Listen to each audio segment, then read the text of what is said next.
भोपाल में 2 दिन चली है ग्लोबल इन्वेस्टर समिट। एमपी में 30,77,000 करोड़ के निवेश का प्रस्ताव आया है और इसी के साथ साथ जानकारी आपको भी दे दें कि 21,40,000 लोगों को रोजगार मिलने जा रहा है। उज्जैन में एयरपोर्ट डेवलपमेंट के लिए एमओयू है और एयरपोर्ट डेवलपमेंट में 750 करोड़ का निवेश एक तरीके से यहां पर उसका भी प्रस्ताव मिला है। सीएम बोले हैं कि पर्यटन पर विशेष समिट भी होगी और विकास में भागीदार बने प्रवासी भारतीय, एक तरीके से प्रवासी भारतीयों को भी यहां पर शामिल करने की तैयारी में है मोहन सरकार। बड़ी जानकारी आपको दे रहे हैं और देखिए आंकड़ा ये कहता है कि 2 दिवसीय ग्लोबल इन्वेस्टर समिट के बाद एमपी में 30,77,000 करोड़ के निवेश का प्रस्ताव मिला है। ये नया कीर्तिमान माना जा रहा है, नया कीर्तिमान मध्य प्रदेश की उड़ान। ये 4 तस्वीरें आपको दिखा देते हैं। 24 फरवरी 2025 जब प्रधानमंत्री नरेंद्र मोदी ने ग्लोबल इन्वेस्टर समिट का शुभारंभ किया था, उन्होंने कहा था एमपी में निवेश का यही समय है, सही समय। और उसके बाद 25 फरवरी 2 दिवसीय ग्लोबल इन्वेस्टर समिट चली।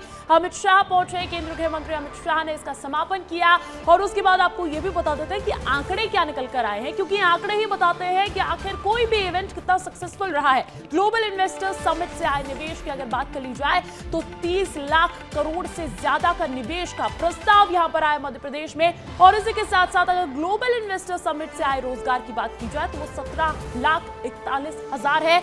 एक तरीके से रोजगार का महाकुंभ यहां पर सफल होता हुआ नजर आया है। और ऐसे में आपको और कुछ आंकड़े बताते हैं। मध्य प्रदेश में रोजगार क्रांति किस तरीके से आई है ये भी जान लीजिए। ग्लोबल इन्वेस्टर समिट के पहले दिन की बात की जाए, अगर 24 फरवरी की बात की जाए तो निवेश के प्रस्ताव जो है वो लगभग 22.5 लाख करोड़ तक पहुंचे थे। लगातार आपको विस्तार न्यूज जानकारी दे रहा है। और इसमें रोजगार कितना आया, पहले दिन रोजगार कितना आया, वो 13.5 लाख का आया है। दूसरा दिन अगर ग्लोबल इन्वेस्टर समिट के दूसरे दिन की बात की जाए तो निवेश प्रस्ताव यहां पर 4 लाख करोड़ तक का मिला। और इसी के साथ साथ रोजगार जो है वो तकरीबन 4 लाख का और ज्यादा रोजगार का सृजन जो है वो होता हुआ नजर आया। एक तरीके से सफलता की ओर ग्लोबल इन्वेस्टर समिट नजर आई है। अगर बात कर ली जाए आंकड़ों की,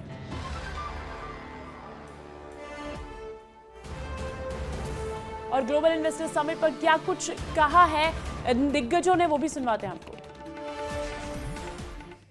यही समय है, सही समय है और इन्वेस्टमेंट बढ़ाने का भी यही सही समय है कि ये 2 दिन के अंदर 30,77,000 रुपए के एमओयू को जमीन पर उतारा है। इसका मुझे विश्वास है। मित्रों, ये 2 दिन के कार्यक्रम में 200 से अधिक कंपनियां, भारतीय कंपनियां, 200 से अधिक वैश्विक सीईओ, 20 से अधिक यूनिकॉर्न संस्थापक और 50 से अधिक देशों के प्रतिनिधि मध्य प्रदेश में इन्वेस्टमेंट करने के लिए यहां के माहौल को देखने के लिए आए हैं। लगातार इन्वेस्टर समिट पहले रीजनल अर्थात संभाग स्तर पर, बाद में ग्लोबली की ये 8वीं हमारी समिट है। और जिस प्रकार से मुझे इस बात का एहसास हुआ है कि हमारे सभी सेक्टर में समान रूप से यशस्वी प्रधानमंत्री के नेतृत्व में जैसे सब राज्य आगे बढ़ रहे हैं, मध्यप्रदेश सबसे तेज गति से जो अभी सेंसेक्स आया है उसमें सबसे तेज गति से बढ़ने वाले राज्यों में अगर कोई है तो मध्य प्रदेश से मुझे इस बात की प्रसन्नता आप सबका। हमारे नगरीय इकाई कुल आबादी का 20 से 25% था, जो आज इस समय 35% से भी ऊपर हो चुका है। और आने वाले 2047 तक जब इस देश को विकसित भारत की श्रेणी में लाएंगे तो ये नगरीय आबादी देश का 50% तक पहुंचने वाली है। अनुमान है कि उस समय देश की आबादी लगभग 164 करोड़ ऐसी आंकी जा रही है, जिसमें से 82 करोड़ आबादी शहरी आबादी होगी। मित्रों, तो शहरी आबादी बढ़ती जा रही है, इसी हिसाब से वहां की आवश्यकताएं बढ़ेंगी। वहां के आवासीय सिस्टम को हमको खड़ा करना पड़ेगा। अब आपको ये भी बताते हैं कि एमपी में के समिट में कितना निवेश आया और उससे कितने लोगों को रोजगार मिलेगा। आप जान लीजिए सेक्टर दर सेक्टर आखिर कितना रोजगार आया है, कितना निवेश आया है। मध्य प्रदेश में निवेश और रोजगार, मोहन का सपना साकार एक तरीके से होता हुआ नजर आ रहा है। अगर बात की जाए रीजनल इंडस्ट्री कॉन्क्लेव समिट की, तो यहाँ पर निवेश के मेमोरेंडम ऑफ अंडरस्टैंडिंग जो साइन हुए हैं वो तकरीबन 2 लाख करोड़ से ज्यादा है। और इसके बीच रोजगार की अगर बात की जाए तो वो 2,74,000 बताया जा रहा है। इतना रोजगार आया है। समिट जो है इंटरैक्टिव सेशन समिट की अगर बात कर ली जाए तो इससे जो निवेश आता हुआ दिखा है वो 1,82,000 करोड़ तक का है। और इससे रोजगार का अगर सृजन की बात कर ली जाए तो ये 1,32,000 तक पहुंच रहा है। और ग्लोबल इन्वेस्टर समिट में निवेश आया है 26 लाख करोड़ से ज्यादा का, रोजगार लाया है 17 लाख से ज्यादा का, और तीनों समिट को मिलाकर 30,77,000 करोड़ का निवेश आया है। और इस निवेश के आने से 21,40,000 लोगों को रोजगार भी मिलता हुआ नजर आ रहा है। मेरे साथ मेरे सहयोगी विवेक लाइव जुड़ रहे हैं, सीधा उनका रुख करना चाहूंगी। विवेक, हम बात कर रहे हैं लगातार कितना रोजगार आया है, कितना निवेश आया है, अब इसके आगे मोहन सरकार का अगला कदम क्या रहने वाला है?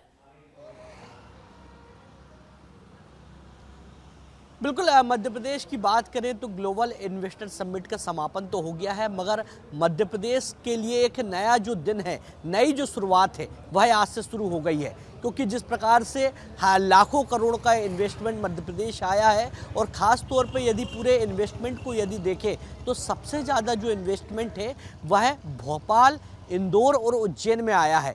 क्योंकि भोपाल की यदि बात करें तो भोपाल में जिस प्रकार से इन्वेस्टमेंट आया है, ख़ास तौर पे उच्च शिक्षा की बात करें या कॉलेज की बात करें, हॉस्पिटलों की यदि बात करें तो इस पर ज़्यादा इन्वेस्टमेंट आया है। इसी प्रकार उज्जैन की यदि बात करें तो उज्जैन पर भी अच्छा खासा इन्वेस्टमेंट आया, उज्जैन शहर पर।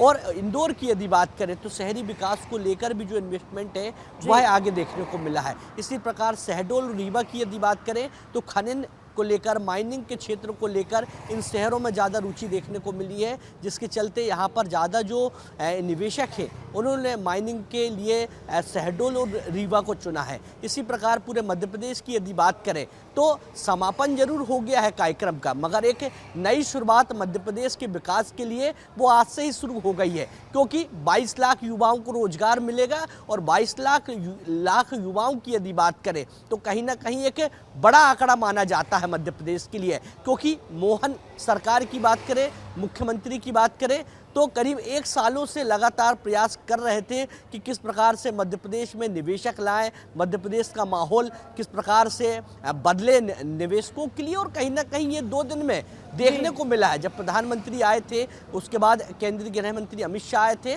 उस दौरान 2 दिन में ही पूरा मध्य प्रदेश का जो माहौल है वो पूरी तरह बदल चुका है। और मध्य प्रदेश के लिए अब एक नई जो शुरुआत है वह हो चुकी है। यानी कह सकते हैं कि जो बड़े उद्योगपति, जो बड़े निवेशक हैं, उन्होंने पूरी तरह विश्वास मध्य प्रदेश में कर लिया है, और मध्य प्रदेश में जो निवेश प्रस्ताव है वह दे दिया है। अब सरकार की यदि बात करें तो सरकार ने भी पूरी तरह दृढ़ संकल्प कर लिया है कि जो निवेशक आए हैं उनको किसी प्रकार की मध्य प्रदेश में परेशानी ना हो, जमीनी स्तर पर उद्योग जल्द से जल्द लगे, जिसके लिए अब आने वाले समय में मीटिंग का दौर देखने को मिलेगा। लगातार समीक्षा बैठक होगी अधिकारियों की, मंत्रियों की, क्योंकि अलग अलग सेक्टर के जिस प्रकार से निवेशक आए हैं उनको लेकर संभावना ऐसी भी जताई जा रही है कि अधिकारियों की टीम नियुक्त की जाएगी। बिल्कुल विवेक, और ये तो महज शुरुआत है। और जानकारी ये भी मिल रही है मोहन सरकार की तरफ से कि अभी तो और भी कुछ विशेष समिट प्रस्तावित है विशेष सेक्टर्स के लिए, वो भी नए निवेश, नए रोजगार का स्वागत करेगा। बहुत बहुत शुक्रिया तमाम जानकारी के लिए, विस्तार से चर्चा करने के लिए।